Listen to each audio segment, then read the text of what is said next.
A tech civil war, is it brewing? We know that Elon has communicated to us that Apple is very unhappy with his new ownership of Twitter, and they've said that they may throw him right out of the App Store. GOP politicians are responding, saying that's going to be a pretty big mistake if you even think about it, and the White House weighs in. So we'll hear from all of them before we check in with Tim Pool and ask ourselves, why is TikTok still in the App Store if Twitter is so horrendous? The FTC sent a letter over to Apple back in June and chronicled all of the problems with TikTok. But no, they're not focused on that. They're focused on Twitter. Elon gave us the start, says that Apple has threatened to withhold Twitter from its App Store, but won't tell us why, which is very impolite of them. Very rude. Rude thing to do. It's like if your tech bro right next door has a question, can't you just send him a message? But the question might be answered. Today, in fact, they're meeting. So there was another post from Elon today that just came out mere minutes ago before the show started.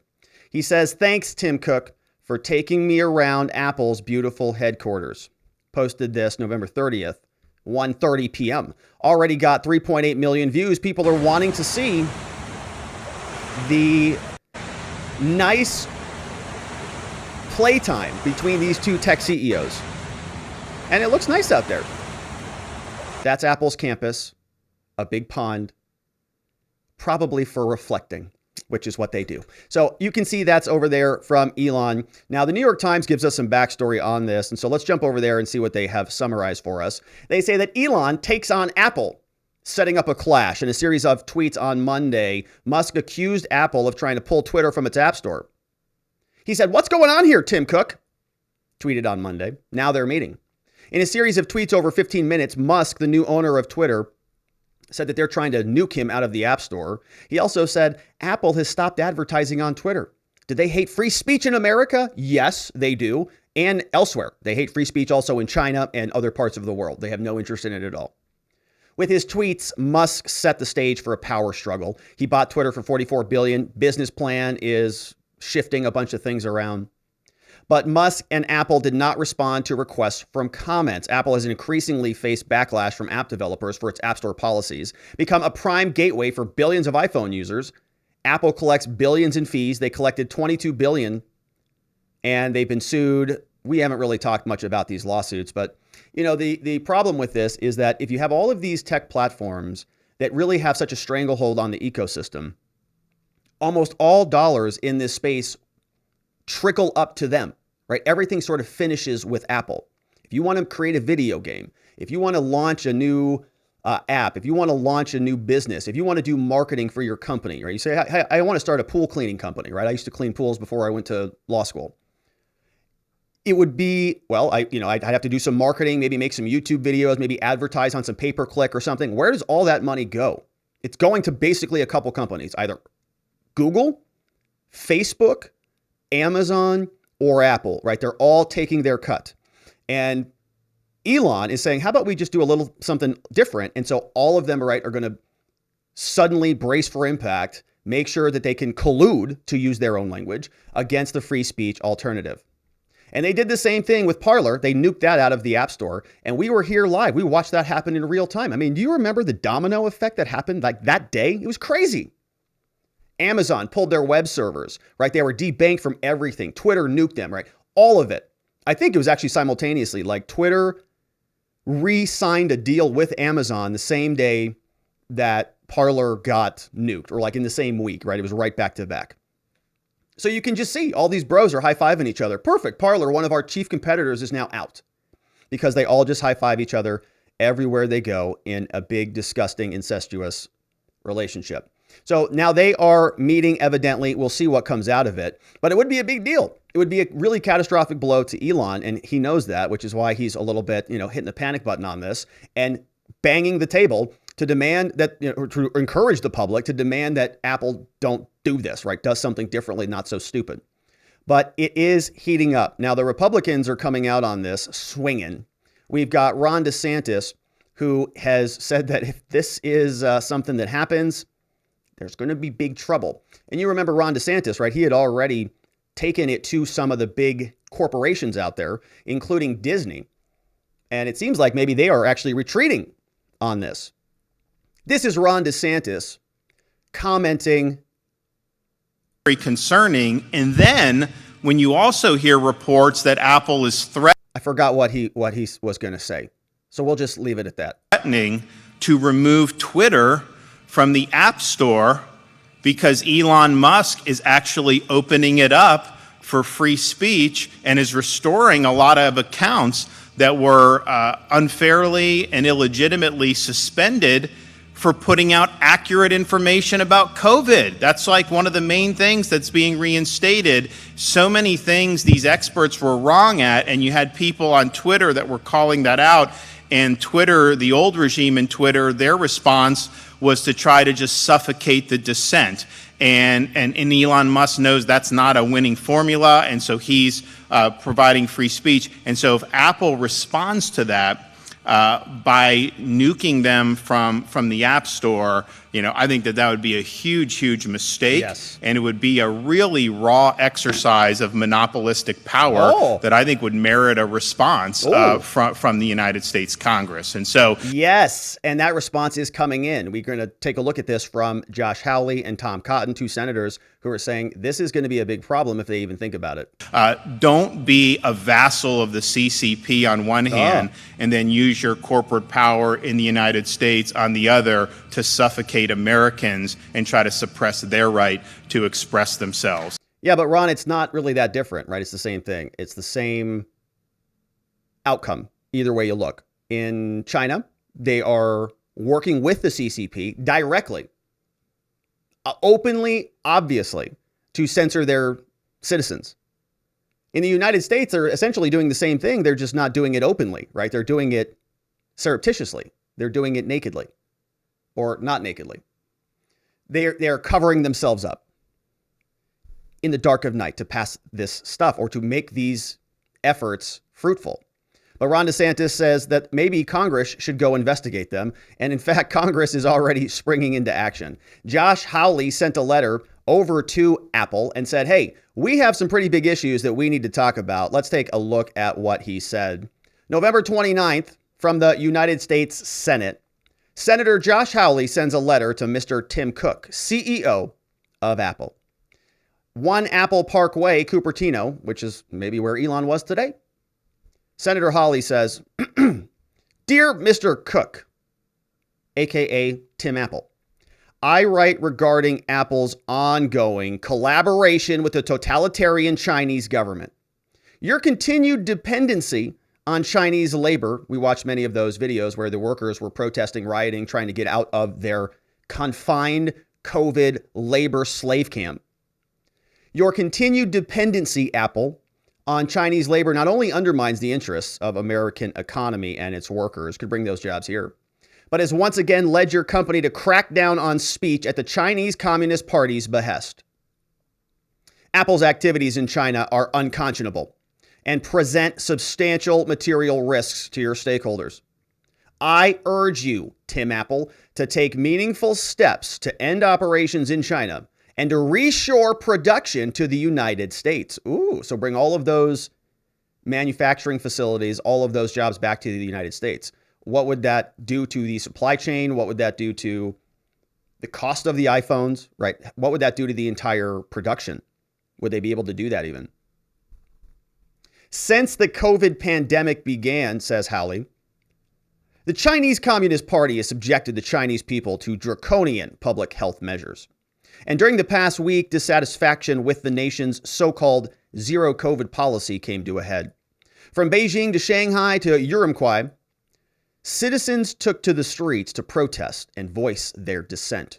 And he's referencing some public articles here. You see the Wall Street Journal. We've got Bloomberg, the Daily Mail, all articles. Let's see what are here. Wall Street Journal said Chinese protests spread over the government's COVID restrictions. iPhone factory workers clashed with the police at the COVID hit plant in China. Apple allows state officials to process personal data of Chinese users. And another article, Elon Musk attacks Apple Tim over advertising and censorship. They say that this included demonstrations, this is from Hawley, at a Foxconn factory, which we saw previously, in the city of Zhengzhou, one of the largest manufacturers of Apple's iPhone. After enduring weeks of stringent pandemic mitigation measures, workers protested and they clashed with Chinese law enforcement. Videos of these confrontations, including shocking images of workers being beaten and kicked by officials in hazmat suits, were widely circulated on social media and in the press. And since Apple makes more than 95% of its iPhones in China, these disruptions pose substantial material risks to Apple's stakeholders. Have quite the bottleneck that might be coming up. To make matters worse, Hawley writes, your company appears to be actively supporting the Chinese government's brutal crackdown. For example, Apple. Public reports indicate that Apple, though through a recent software update for iPhones in China, has modified the AirDrop function to make it more difficult for protesters to use this function to evade censorship and surveillance. Unconscionable though this decision may be, it is not surprising, Tim. Under your leadership, Apple has time and again assisted the Chinese Communist Party in surveilling and suppressing the most basic human rights of the Chinese people. At the same time, it appears that Apple might be importing this model of speech to control to the United States, the importation of the Chinese system. What China has done is it's software. It's just hardware and software. Cameras, supercomputers, they can process data rapidly. They've already written the code. Apple is interfacing with them to make this all happen in real time. So they can just deploy that here in the United States. In fact, maybe they already have. Reports indicate that your company might deplatform Twitter from the App Store as a consequence of the free speech policies implemented by new ownership. Now, Hawley writes to Tim, he says, you have been called the architect of Apple's strategy to outsource production to China. May not be a good plan. That was a footnote from Bloomberg. While this strategy has yielded short-term profits for you and your shareholders, cracks are beginning to emerge in the aftermath of the pandemic and in the face of intensifying geopolitical tensions. True. Now, there's a international academic individual called Peter Zeihan. He gave a speech one time. It's on YouTube. And he said that this is probably going to be the last iPhone you get out of China, that you're not going to get another one. So if you're an iPhone user, hold on to your iPhones. It is time for Apple to chart a new path forward. I therefore urge you to take meaningful steps to reduce your dependence on Chinese labor, especially by reshoring production in the United States. And so that Congress may consider remedial legislation, Hawley says, please respond to the following questions by December 6. You think he's going to get a response from Tim? He says, Apple has not condemned the violent treatment of workers who manufacture products in China, including with physical violence inflicted upon them. When will Apple issue a statement condemning this matter, Tim? And why haven't you done so already? He says, given the Chinese Communist Party commitment to zero COVID policy, please detail the material risks associated with Apple's continued dependency on China for the manufacture of its products. How does Apple communicate these risks to its stakeholders? Right, Hawley might say, we've got all sorts of people in my state who are investing in Apple. And, you're sort of prejudicing their investments and you're making them these stakeholders, subject to additional risks that they don't need to be subject to. He says, if China were to invade Taiwan, which might be likely, what impact would this have on Apple's ability to manufacture and sell its products? And how does Apple communicate these risks to its stakeholders? Hawley says, please detail Apple's plan to diversify its supply chain and production networks, including any plans to expand manufacturing in the United States with U.S. workers. And finally, why, Tim, did Apple modify the AirDrop feature in iOS 16.1.1 update in a manner that makes it more difficult for the Chinese protesters to communicate amongst themselves? Right? So rather than having to rely on the networks to transmit data, people were independently transferring data back and forth. They would just AirDrop it. Hey, take this video. Let me send it to you. Here's a list of instructions. I'll send it to you. I don't need to email you. I don't need to send you a message over, Verizon or AT&T over there. You just need to use, just give me the thing, right? Let's just AirDrop this to one another. So why did they limit that all of a sudden? Hawley says, please provide all communication between Apple and the Chinese Communist Party officials concerning the AirDrop update. So are we going to see actual letters from Tim Apple over to Xi Jinping? I'm not so sure of it. But this comes from Josh Hawley, United States Senator. He says, okay, Tim, thank you for your attention to this matter, and I look forward to your response. So that is right out of the gate from Josh Hawley. We're going to take a look at what Tom Cotton had to say because he was on with Hugh Hewitt and he blasted this whole saga as well. But before we get there, let's talk about our friends over at 4 Patriots. Now, you know that a food shortage could be coming in the United States even as early as July. Experts have written about this. We've got drought, inflation, we've got new policies. These things are pushing America's food supply near its breaking point. That's why survival food is more important now than ever. You can create your own stockpile of the best-selling 4 Patriots survival food kits ever. This is not ordinary food. We're talking about good for 25 years super survival food. Hand-packed right here in family-owned facilities in the United States, giving jobs to over 200 Americans. The kits are compact, they're sturdy, they're water-resistant. They stack easily. Many different delicious breakfast, lunches, and dinners. You can make these meals in less than 20 minutes. All you have to do is add boiling water, simmer, and serve. And right now, you can go to 4patriots.com and use promo code Robert to get 10% off anything in the store on your first purchase, including a 3-month survival kit of the best food you've ever seen. It looks just like this. You'll get their famous guarantee for an entire year after your order, plus free shipping on anything over $97. They're called 4 Patriots because a portion of every sale is donated to charities who support our veterans and their families. And so you can go to 4patriots.com, use code Robert to get 10% off. That's 4patriots.com. Right here, use promo code Robert to get 10% off and start building your stockpile today. All right, so let's get back over to Tom Cotton because he's also fired up about this TikTok, Apple, Twitter conundrum that Apple is we're considering currently dealing with. And he's on with Hugh Hewitt. This is Tom Cotton communicating about Apple's threat to remove Twitter. Respond to that. Hugh, I think that would be a very ill-advised decision by Tim Cook and Apple. I understand that he may not care for Elon Musk. Maybe he's a little envious of Elon Musk's massive success as a businessman. But remove a widely used social media app from Apple's App Store simply because he has political disagreements with Elon Musk or the direction he's taking Twitter would simply be inviting aggressive legislative and regulatory action in Washington. Oh, so that's Tom Cotton. Now, he's on a cell phone. I think he's calling in. But if you heard him at the end there, he says, if they even think about booting Twitter outside of the App Store, that is going to invite, did you hear the word? Aggressive inquiries from Congress. App Store simply because he has political disagreements with Elon Musk or the direction he's taking Twitter would simply be inviting aggressive legislative and regulatory action in Washington.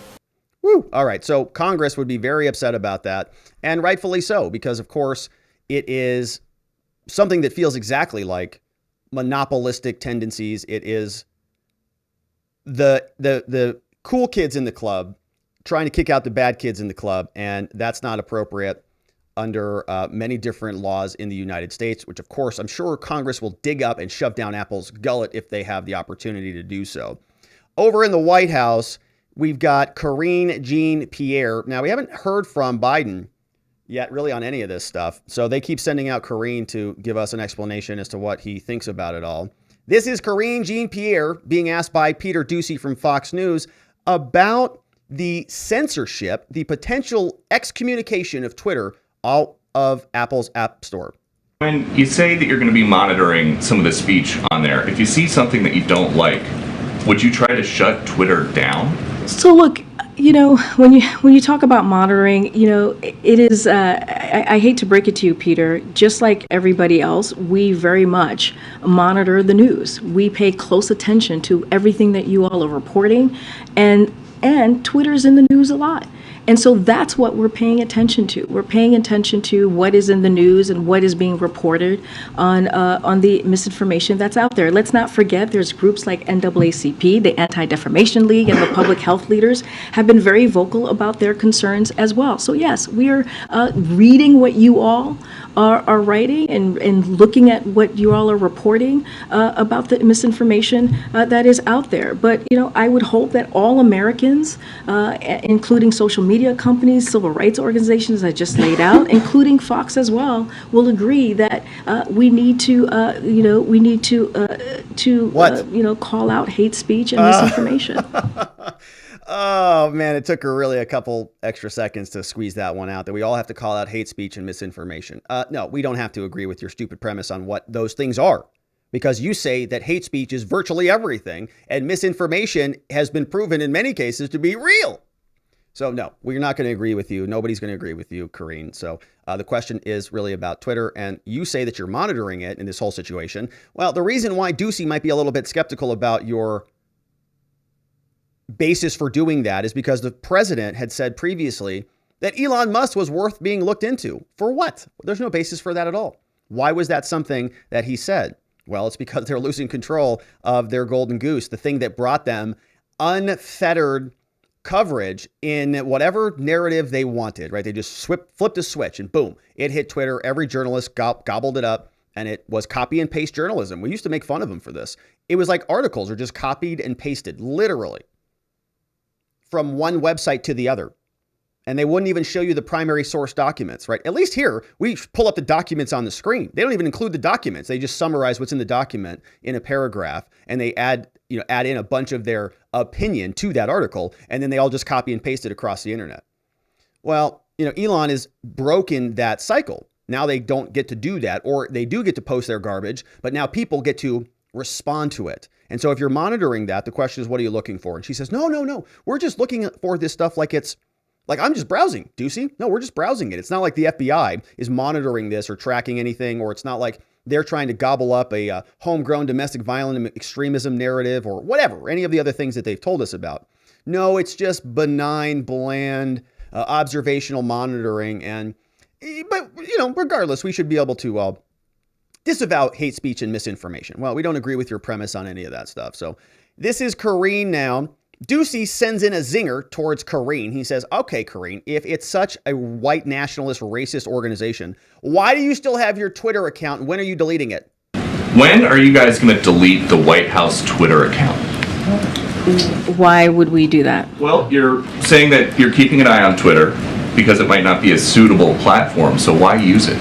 Look, I want to be very clear here. The president has always said, and he has been very, very clear in his belief that it is important of social media platforms to continue to take steps to reduce hate speech and misinformation. And will continue to say that. But media platforms make independent choices about their information that they present. And so, look, I don't have anything to share on any policy or any changes that we will be making. We have multiple platforms, as you know, that we utilize to communicate with the American people. So she is basically non-responsive to the whole conversation. We hate Twitter because we don't control it, but it's very useful to us, so we're not going to delete our account, right? Because all of the hyperventilating that we've seen about this is really much ado about nothing, right? It's not about preventing the harm for the misinformation, which we're still waiting to be quantified. Like, I still don't know how many people were injecting themselves with horse paste and dropped dead because of what Joe Rogan said. Do we have a number on that? Was it like 100,000 people all dead from the horse paste injections? I don't know. I don't think so. So what are the real world consequences of all of this dangerous misinformation? What are they trying to tell us? It was January 6th? That's the danger? All right. Well, how many feds were involved in that? Why aren't all of the other inquisitions that should be taking place? They want to make this back to COVID now, right? That's the disinformation. Well, look, we'll save that for the after party. But that is also a total joke. All right, so you get the deal. They're monitoring it. They're not going to delete their account. It's about control. It's not about consequences. They wanted control of the narrative. They're not concerned at all about the consequences of misinformation, disinformation, any of that crap. They don't care. They just want to be able to tell you how to think and what to do and who to vote for. Now, over in Congress, Fox News tracked down Elizabeth Warren and asked her, hey, Liz, are you concerned that the Democrats are coming after Elon just simply for enabling free speech in America? Republicans say that Democrats are picking on Elon Musk. Elon Musk is doing just fine. But do you think that users have a right to freedom of speech, even if what they're saying is wrong or offensive? I think that one human being should not decide how millions of people communicate with each other. One human being should not be able to go into a dark room by himself and decide, oh, that person gets heard from, that person doesn't. That's not how it should work. So how should it work? It should be a bunch of other bureaucrats in a room. It should be, Sundar. It should be YouTube CEO. It should be Jack Dorsey or, Parag. Any of these people, they're the ones who should be sitting around rather than Elon and deciding who gets to put the finger on the button of nuking a Twitter account or what's appropriate or what's not, right? It's a stupid standard. She doesn't like that Elon is the person who might have his finger on the buttons. But she's perfectly okay if it's her goons in underwear doing whatever she's speculating is happening in those dark rooms. I don't know. Maybe she should ask Hunter Biden. But the point is, right, they want control. They don't like that Elon might allow other people on the field. So the better standard rather than who's in control is there's a baseline called free speech. Everybody gets to say what they want to say. Everybody gets to participate. If it's already illegal to say certain things like the incitement of violence and other limitations on free speech that have already been recognized by the U.S. Supreme Court, that's still illegal. Nobody's arguing against that. We're arguing against these new created out of thin air stupid standards called misinformation and disinformation and lies, right? You can't even get on and actually be like a piece of garbage, liar, racist, what person? You can't get out there and do that? Let's see it. Put it on display. We all want to see it. But no. It's because if they lose that control, they lose your vote, and they don't want that to go anywhere. So that's Elizabeth Warren talking about dark rooms. I'm sure she's very familiar with them. Okay. Wrapping up this segment, we want to hear from Tim Cook. Okay, Tim is the Apple head, and he's the individual that is evidently meeting with Elon, and maybe we'll see what Elon's up to. But Tim Apple was sitting with the New York Times, their online deal book summit, and he gets asked a question about China, and he says, well, let me answer that in the most non-specific way possible. Sit tight. I've got it covered. I think that we have a responsibility as a business to do business in as many places as we can, because I think business is this huge catalyst. I believe in what Tom Watson said, is world peace through world trade. China doesn't believe in that, okay? China believes in taking advantage of stupid Western trade partner policies and spreading their power and influence all around the world. So it's great that Tim Cook believes in that. And what's also interesting about this is it's a very self-serving belief, right? It's very self-serving for him, his bottom line is to generate revenue, to be all over the place, working with even the most reprehensible regimes that have existed in modern history, to sell iPhones? I have always believed that. And so I think we should be about not pulling up the drawbridge, but we should be about building the bridges. And so I think that's key for business. And in terms of what we speak up on some privately, we speak up on some publicly. We do it in different ways. Not in China, you don't. And you have to get... You'll speak out for some of the very important lefty causes in the United States. You'll certainly do that. You'll speak out about certain lefty causes about climate change or about other lefty policies. You have no problem jumping in on those things, right? BLM, they're like waving the flag all over the place. No problem. But when it's something that might hit their bottom line, like if it might offend the people who control 95% of their workforce, then they're pretty tight-lipped about it. If it's about the right to free speech, well, they don't even talk about it. They actually programmatically remove the ability to do it. Okay, so they can talk about whatever they want. The software code tells a different story. Your head around when you're operating outside the U.S. in any country in the world, that there are different laws. And so that's part of both the complexity and part of the beauty of the world is everybody has their own laws and customs. Yeah, it's beautiful that in China they've got basically slave labor that they're locking in their homes, and that Tim really needs to build his iPhone. So, all right, that's what's going on over on Apple now. At Apple, now we know that Apple is threatening or is contemplating throwing Twitter out of the App Store. But they do not have TikTok out of the App Store. In fact, it's the #1 app in the entertainment category. Took this screenshot this afternoon from the App Store. It's got 5.6 thousand ratings, 4.8 stars because people get totally addicted to the app. And it's the #1 app in entertainment, right? A perfectly Chinese app run by a Chinese company. We've talked about the CEO of TikTok. We've talked about the CEO of ByteDance and all of these entities for quite some time. But this is something else that came to them previously, which was a letter from the FTC. A letter to Tim Cook. Oh, we don't have the red pen on this. Let's change this. That's a big problem. Tim Cook and Sundar Pichai over from Google. Drafted on June 24th, coming from the FCC, Washington, D.C. Now, of course, this is drafted during the Biden administration, written by somebody named Brendan Carr, who is actually the commissioner of the FCC. So this letter comes from the Biden FCC. It says the following: Dear Mr. Cook and Mr. Pichai, Sundar, dear Apple and Google, they say last week an alarming new report shed fresh light on serious national security threats posed by TikTok. As you know, TikTok is an app that is available to millions of Americans through your app stores, and it collects vast troves of sensitive data about those U.S. users. They say TikTok is owned by Beijing-based ByteDance, an organization that's beholden to the Communist Party of China and required by Chinese law to comply with the PRC surveillance demands. Through leaked audio recordings last week, BuzzFeed reports and revealed that ByteDance officials in Beijing have repeatedly accessed the sensitive data that TikTok has collected from Americans after those U.S. users downloaded the app through your app stores.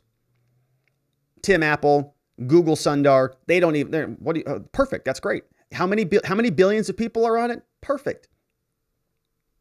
Somebody says, everything is seen in China, according to a TikTok official. This is despite the fact that TikTok has repeatedly represented that data that it gathers about Americans is stored in the U.S.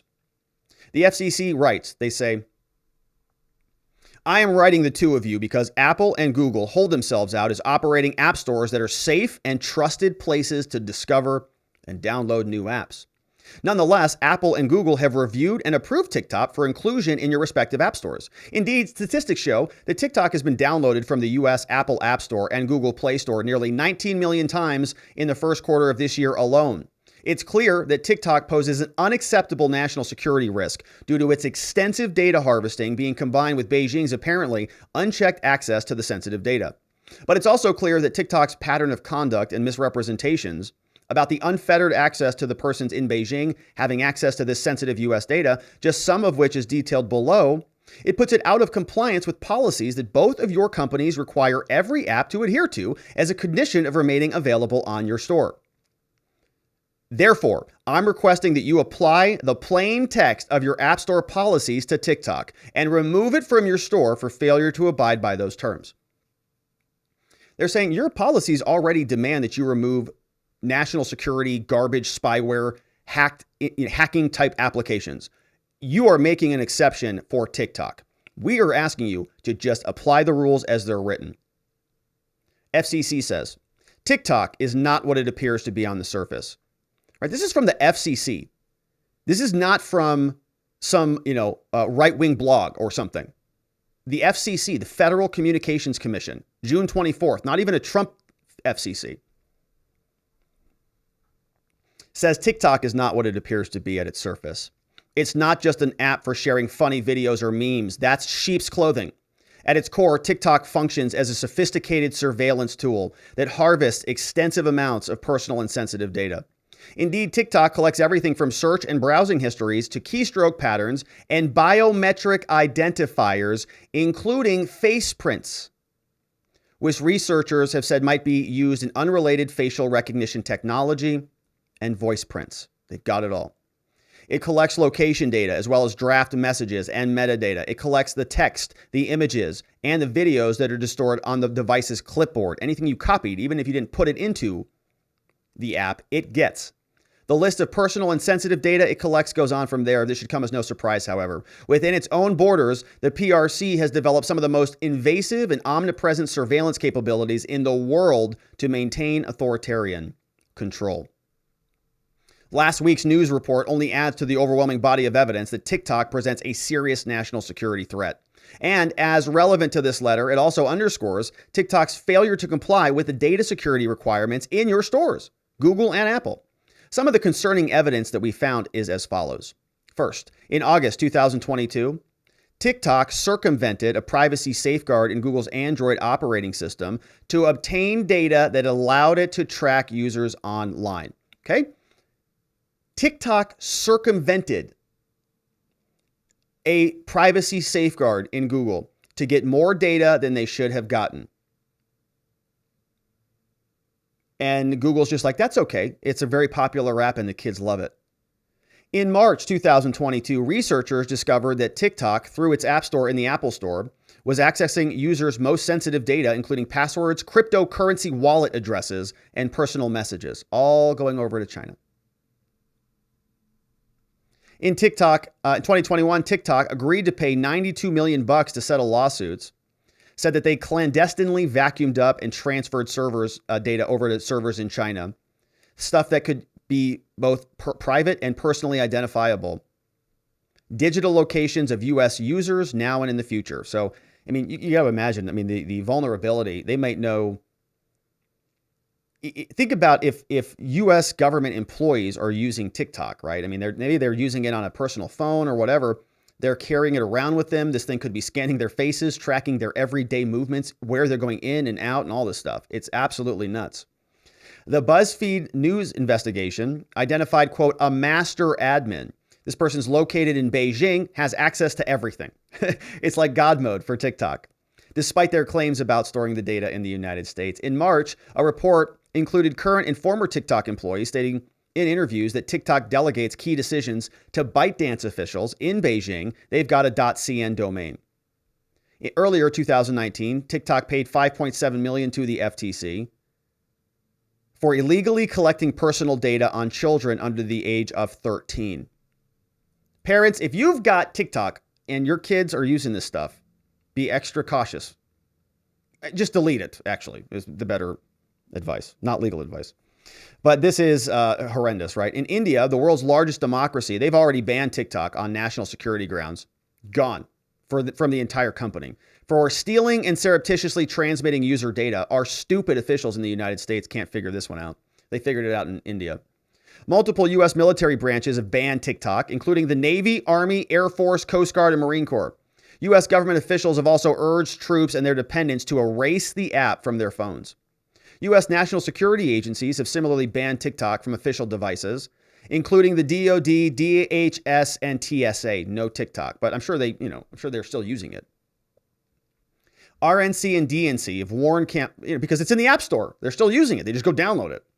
The RNC and the DNC have warned campaigns about using TikTok based on security concerns and threats of officials in Beijing getting the data. Citing these concerns, private U.S. businesses also banned this stuff, including Wells Fargo Bank. Once accessed by personnel in Beijing, there is no check on the CCP using this data for espionage or whatever they want to do. The PRC national intelligence law is mandatory in China. All the data's got to go over to them. They say that the concerns over TikTok are shared on bipartisan basis by a wide range of U.S. officials. Okay, look at all these people. It's bipartisan. In 2019, Chuck Schumer and Tom Cotton both described TikTok as counterintelligence threats that we cannot ignore. Mark Warner, liberal, Democrat. Marco Rubio, Republican. They agreed. Chairman and vice chairman on the Senate Select Committee, they've also expressed their concerns. Adam Schiff, chair of the House Permanent Select Committees, also warned of the risks. Ted Cruz, Marsha Blackburn, they pressed TikTok's head of policy for more data. The ACLU even has expressed concerns about this because their policies are so vague. Numerous provisions of the Apple's App Store and Google Play Store policies are relevant. There's a prohibition on surreptitious data practices, right? It's not allowed for you to go and just gobble up everybody's data. That's detailed in their policies. But they're not enforcing them. TikTok's recent statement that it was moving its U.S. user data to Oracle servers located in the U.S. does not address the concerns. TikTok has long claimed that its U.S. user data has been stored on servers in the U.S., yet those representations provided no protection about the data going to Beijing. TikTok's statement that, quote, 100% of U.S. user traffic is routed to Oracle says nothing about where the data can be accessed from, right? Yeah, so, and we listened to that when we heard from the CEO of TikTok. I think that was last week. He was very careful with his words. Can anybody access the data in China? And he says, well, the only people with access will be U.S. employees. Yes, well, or something like that. Well, that doesn't create a strong division there, does it? But he meant that basically, yes, they could without saying it. There is ample precedent from removing TikTok from the App Store. In 2018, Apple removed an app titled Adware Doctor from the Mac Store because it collected data, sent that data to China, which is exactly what TikTok does. Similarly, Google recently pulled dozens of apps from the Play Store after concluding that they were also surreptitiously harvesting the data. Brendan Carr, FCC, wraps this up. He says, moreover, Apple and Google have long claimed to operate their app stores in a manner that protects the consumer and their privacy. Therefore, I'm requesting that you apply your own App Store policies to TikTok and remove it from the App Store and the Google Play Store for failing to comply with your policies. If you do not remove TikTok from your App Store, please provide separate responses to me by July 8th. Obviously, that expired, and I'm sure they got nothing. Explaining the basis for your company's conclusion that the surreptitious access of private and sensitive U.S. data, coupled with TikTok's pattern of misleading representations, why it does not run afoul of your policies. So if you're going to keep them in there, why don't you let us know why? Because everybody else in the country thinks it's a disaster. All the military is basically banded out, and everything is obvious on its face. But no, they're too concerned about Twitter and Elon Musk because of, I don't know, misinformation or something. Absolutely insane. But Elon is, like we saw, meeting with them. Let's check in, see if there's any news from the Elon sphere. All right, so he says, thanks for taking me around, Apple. Oh, here it is. Elon closes out the segment for us very nicely. Thank you, Elon, for the assist. Says, okay, good conversation. Among other things, we resolved the misunderstanding about Twitter potentially being removed from the App Store. Tim was clear that Apple never considered doing so. All right, well, there you go. I guess we just went through a whole segment for no reason about any of this. So I guess the GOP is not going to have to go nuclear. I guess that Ron DeSantis isn't going to have to go take his elbow to the side of his iPhone. But that's good news. And I don't know that that's actually true, but I do suspect that a lot of the public pressure that was bubbling up was helpful in the conversation. So a little bit more from Elon here. Now, he was also communicating this. This is some of that public pressure that we were talking about. Apple should publish all censorship actions it has taken that affect its customers, right? He posted this poll. 2.2 million people said, yeah, 84% of the people said that agreed with Elon, saying that Apple should, in fact, post what it has done. I agree. Why not be transparent about it? If you're censoring certain people, why don't you let us know? I mean, it's for our good, right? It's for a good reason. Oh, it's about, preventing death and destruction. Love that. Yeah, I love avoiding death and destruction. Huge fan of that policy. How are you going to implement that policy? Let's take a look at it and we can digest that together, shall we? Rather than just taking your word for it. So now Elon is also getting fact checked by his own social media company, as you can see here. Elon posted a meme, which is very clearly a meme. He said this: Elon Musk could threaten free speech by literally allowing people to speak freely. Right? Because it's such a joke. That's the whole point. Other people being allowed to come to the conversational table is limiting free speech. How does that work in any reality? Right? But that's what dorks like Don Lemon and others have been saying. And so this is an obvious meme. And so when Elon posted this, readers on Twitter added context. They say the screen cap in this image is not real. It originated from a satirical website. CNN aired no such report about Musk threatening free speech, and the chyron has been digitally altered to add to the text. In case you didn't get it. Obviously, okay, right? Obviously. But okay, I guess maybe some people don't get it. But Elon says community notes for the win. Love it. Perfect. If community notes can correct me, then obviously they can correct anyone. This is a good example. They were right to add the label. Very easy, right? It's not even complicated. Yeah, sure. Okay, fact check me, no problem. Elon says this, now I agree with this 100%. He says, this is a battle for the future of civilization. If free speech is lost, even in America, tyranny is all that lies ahead. We'll continue to follow Elon and this entire battle. It's good news that they are not going to be thrown out of the App Store. Thank you, Tim Apple, for allowing it to continue. And so we'll continue to cover this saga. I agree with Elon. I think this is existential, and the more free speech, the better for everybody, especially those who want to censor it, whether they know it or not, because their speech will be next. And we'll continue to cover. Thank you for watching this video. We'll see you on the next one.